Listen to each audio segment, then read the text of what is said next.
بسم اللہ الرحمن الرحیم۔ زید صاحب فرماتے تھے کہ سارا کوفہ مسلمانوں سے بھرا ہوا، لیکن مسلم صرف ایک، مسلم صرف ایک۔ جناب سید الشہداء نے ایک جملہ لکھا، خط لکھا تو اس کے ساتھ ایک جملہ لکھا، انی باعث علیکم اخی وابن عمی وثقتی مسلم ابن عقیل۔ کیا لکھا؟ میں اپنے بھائی، اپنے چچا کے بیٹے اور ایک ایسے آدمی کو تمہاری طرف بھیج رہا ہوں جو میرا ثقہ ہے، جس پہ مجھے ٹرسٹ۔ بہت بڑا جملہ۔ میں جب کہہ دیا تھا نا اخی، تو پھر ابن امی کی ضرورت نہیں تھی، میرے چچا کا بیٹا۔ اور اگر کہنا ہی تھا کہ کزن ہے، چچا تھا بھائی ہے، تو بھائی کہنے کی ضرورت نہیں تھی۔ سید الشہداء بتا رہے ہیں یہ میں نے بھائی جو کہا ہے نا، یہ رشتے کی وجہ سے نہیں، وہ تو دوسرا جملہ بتا رہا، یہ بھائی میں نے ان کے ایمان کے درجے کی وجہ سے کہا ہے کہ سب میرے غلام ہیں، یہ بھائی ہے۔ اللہ اکبر۔ باقی سب کا ایمان کا رتبہ کیا ہے، یہ مسلم ابن عقیل اس لائق ہے کہ حسین ابن علی انہیں کہیں یہ میرا بھائی ہے۔ حضرت گرامی جناب مسلم ابن عقیل کو بھیجا۔ جناب مسلم ابن عقیل نے بہت خوبصورت تھے، وجیہ تھے، اور کوفے میں آنے کے بعد جناب ہانی ابن عروہ کے ہاں رکے اور سب کو ملے۔ ہزاروں لوگوں نے آپ کے ہاتھ پہ بیعت کری۔ مولا نے کہا تھا ان کا ہاتھ میرا ہاتھ۔ اللہ اکبر۔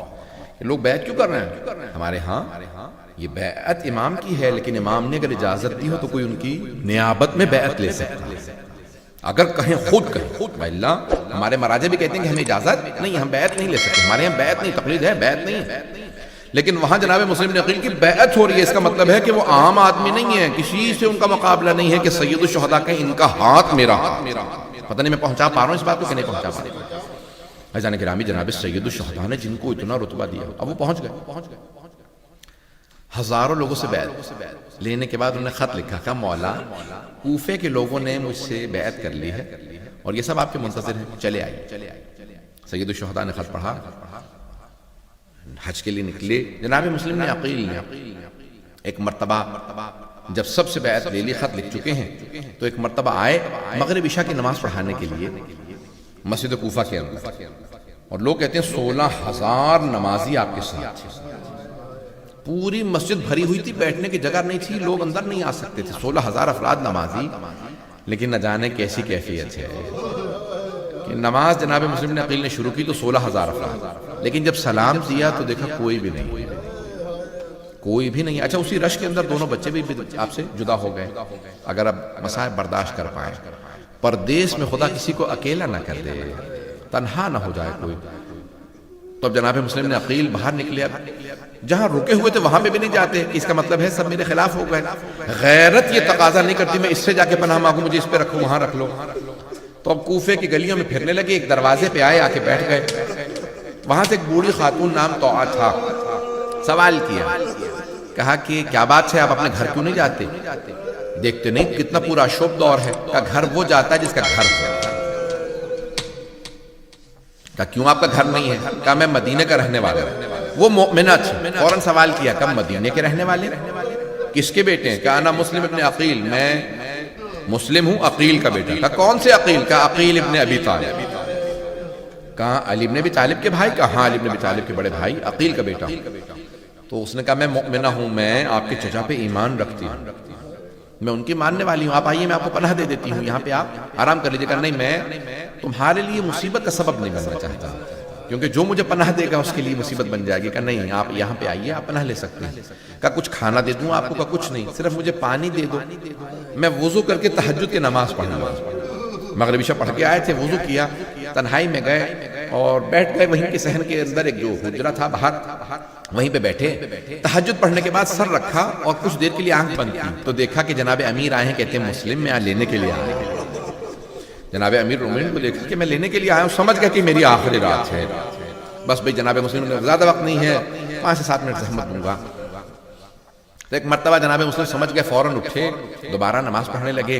اتنے میں دیکھا کہ کچھ آوازیں آ رہی ہیں، تو فوراً اس مومنہ نے آگے کہا کہ میرا بیٹا وہ آپ کا ماننے والا نہیں ہے، وہ عبید اللہ بن زیاد کے ساتھ ہے۔ اسے جب پتہ چلا کہ آپ گھر میں ہیں، اس نے جا کے فوراً مخبری کر دی، لوگ آ گئے ہیں، آپ رک جائیے، باہر فوج ہے۔ جناب مسلم عقیل نے کہا تو نے مجھ پہ احسان کیا تھا، مجھے پناہ دی تھی، میں احسان کا بدلہ ایسے نہیں لوٹاؤں گا کہ تیرے گھر پہ میری وجہ سے حملہ ہو جائے۔ فوراً تلوار کھینچی، صحن میں آ گئے، باہر گلی میں آ گئے.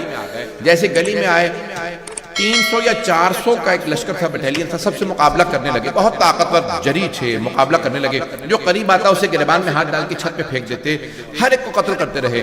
اس نے دوبارہ کہا مجھے ایک اور فوج کا لشکر بھیجو.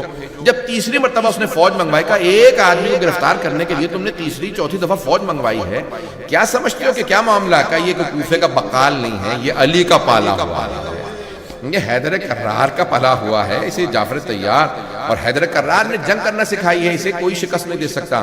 اب کہا کیسے گرفتار کیا جائے؟ کہا کہ دھوکہ دے کے. تو انہوں نے گڑا کھودا، اس پہ گھاس رکھی اور کہا کہ مسلم آ جائیے، ہم آپ کو.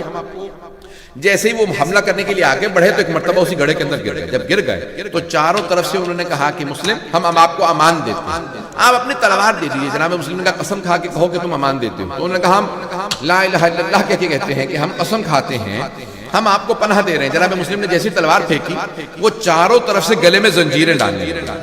تو جناب مسلم نے ایک مرتبہ آنکھوں سے آنسو بہنے لگے کہ ھذا اول الغدر، یہ پہلا دھوکہ ہے، تم نے قسم کھا کے اللہ کی مجھے دھوکہ دے دیا ہے. ایک مرتبہ جب وہ گرفتار کر کے لے جانے لگے تو جناب مسلم کے لب کٹے ہوئے تھے. مسلسل لوگ تیر مار رہے تھے، تلواروں کے وار تھے، لب کٹ گئے تھے، ان کی لپس جو ہیں وہ کٹ. اب ہاتھوں میں سارے جسم میں زنجیریں ہیں، لے جا رہے تھے. جیسے ہی دارالامارہ کے دروازے پہ پہنچے، بھائی سن لیجیے گا صاحب کو، دارالامارہ کے دروازے پہ پہنچے تو دیکھا وہاں پہ ایک مولا کا ماننے والا ہے. کہا کہ آپ مسلم نے عقیل نہیں ہے؟ کہا ہاں میں مسلم نے عقیل ہوں. کہا میں علی کا ماننے والا ہوں، کچھ چاہیے؟ کہ اگر ہو سکے تھوڑا پانی پلا دے، میں بہت پیاسا ہوں. اس نے ایک ظرف میں پانی دیا، کہ پانی پی لیجئے. جناب مسلم نے پیالہ تھا، جیسے پیالہ رکھا نا پانی پینے کے لیے تو آپ کے جو لبوں سے خون بہ رہا تھا اس میں گرنے لگا. آپ نے کہا یہ آلودہ ہو گیا ہے، تو آپ مجھے صاف پانی دے دو، اس میں بہت زیادہ خون آ گیا ہے. اس نے دوبارہ پانی دیا، دوسری مرتبہ دیکھا پھر اس میں خون آ گیا. کہا کہ شاید خدا کو یہی منظور ہے میں بارگاہ میں، اس کی بارگاہ میں پیاسا جاؤں، یہ پانی لے جاؤ. جیسے ہی زنجیریں باندھ کے جناب مسلم کو اندر لے کے آئے نا تو عبید اللہ ابن زیاد نے دیکھا. تو جناب مسلم سے ایک آدمی نے کہا کہ تم نے اپنے امیر کو سلام نہیں کیا؟ کہ میرا امیر صرف حسین ابن علی، میں عبید اللہ ابن زیاد کو نہیں مانتا. کہ جھک کے سلام کرو. کہ میں اس کے سامنے نہیں جھکوں گا. ایک مرتبہ کہا کوئی آخری حسرت ہے؟ کہ ہاں. آنکھوں میں آنسو. کا کیا بات ہے، موت سے ڈر رہے ہو؟ کہ نہیں، میں نے اپنے مولا کو خط لکھا ہے، مولا کوفے چلے آئیے، لیکن مجھے اب احساس ہو رہا ہے یہ کوفہ اس لائق نہیں، حسین آ جائیں. کہ لیکن تمہارے مولا حسین تو بہت دلیر ہے، بہادر ہے، شجاع ہے، ساتھ میں عباس ہے. کہ مجھے مولا کے آنے کے اتنے زیادہ پریشانی نہیں، لیکن مولا اپنی بہنوں کے ساتھ آ رہے ہیں، مولا بہنوں کے ساتھ چلے ہیں. اجرکم اللہ. بس میں 2-4 منٹ کی زحمت اور دوں گا. بس بھئی بعض بزرگ علماء نے ایک روایت لکھی ہے، وہ کہتے ہیں کہ وہاں جناب سید الشہداء کی کیفیت بدلنے لگی. جناب عباس نے پوچھا مولا کیا بات ہے؟ تو مولا نے ایک مرتبہ ہاتھ کی 2 انگلیاں اٹھائیں کہ عباس ذرا انگلیوں کے درمیان میں دیکھو. تو جناب عباس علیہ السلام نے دیکھا کہ مولا بڑا ہی کوئی مظلوم ہے. ہاتھ اس کے پشت سے بندھے ہوئے ہیں، گھٹنے زمین پہ ہیں، کسی بہت بڑی عمارت کی چھت پہ ہے. یہ دارالامارہ کی چھت تھی. کہا مولا اس کا بھی جلاد سر قلم کرنے والا ہے. جلاد نے تلوار اٹھا رکھی تھی. دیکھا نیچے ایک بیوی برقع پوش کھڑی ہے، دامن پھیلا رکھا ہے. جناب سید الشہداء نے کہا عباس ذرا غور سے دیکھو. جناب عباس نے دیکھا کہ مولا یہ میرا بھائی مسلم ہے، مولا مجھے پہنچا دیجئے اعجاز سے، میں اپنے بھائی کا دفاع کروں، میرا بھائی تنہا ہے. ایک مرتبہ تلوار چلی، سر قلم ہوا، زمین پہ گرا. کہ مولا کوئی بی بی ہے؟ کہ یہ میری ماں ہے.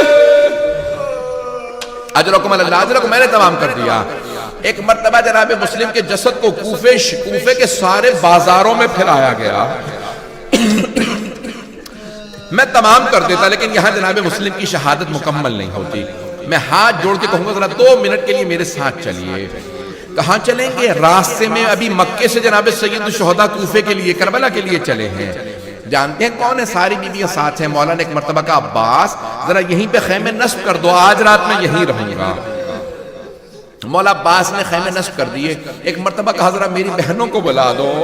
جناب عباس اس خیمے میں گئے جہاں جناب زینب کبریٰ تھی. کہا بی بی آپ کو مولا نے بلایا ہے. سید الشہداء کی آواز کا سننا تھا کہ مولا نے بلایا. جناب زینب فوراً آئے. کہا بھیا آپ نے بلایا؟ دیکھا مولا کے بہت چہرے پہ غم کے آثار ہیں. کہا بھیا سب خیریت ہے؟ کہ کوفے سے بڑی بری خبر آئی ہے. ذرا میری بہن رقیہ کو بلا دو زینب.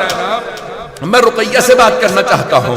جناب زینب سمجھ گئیں, فوراً آئیں کہ رقیہ بھیا نے بلایا ہے. ایک مرتبہ جناب رقیہ نے فوراً اپنی بیٹی کو آواز دی, بیٹی جناب مسلم کی بیٹی, نام عاتقہ ہے, کہا عاتقہ ماموں نے بلایا میرے ساتھ چلو. جیسے ہی جناب رقیہ کو اور عاتقہ, جناب عاتقہ تو آتا دیکھا نا, مولا حسین مسند سے کھڑے ہو گئے.